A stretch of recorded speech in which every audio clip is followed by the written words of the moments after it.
Alright guys, welcome to Loving Tech.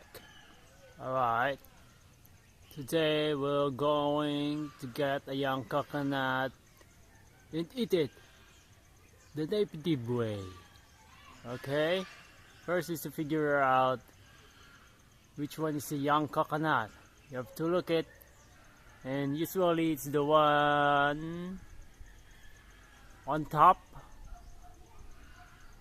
the very young. Once you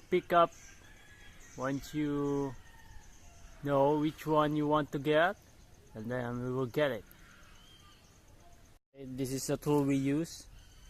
There's some knife in the edges, like a hook, and it's in the bamboo with a long thread. Okay, like that.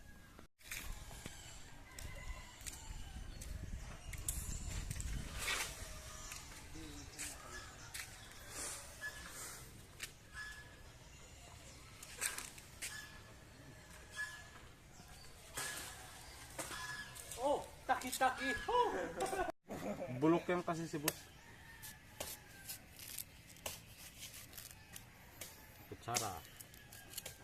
You can use that one as a spoon.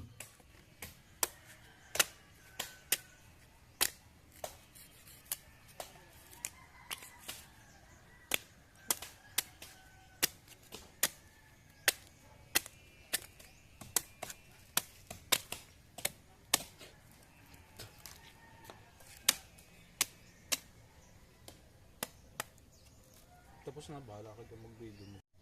There's a hole, then you can drink the water. Ay, fire. Pagkakitaan nga ni boss yung pagmumura. After you drink the water, you can cut it. Walang laman. Bunso siguro. Okay, now enjoy the soft. It has to be young coconut, so it's much tastier and smoother and soft. Okay. So that's it, guys. That's how you eat a coconut. Young coconut. Mura. Okay. Bye bye.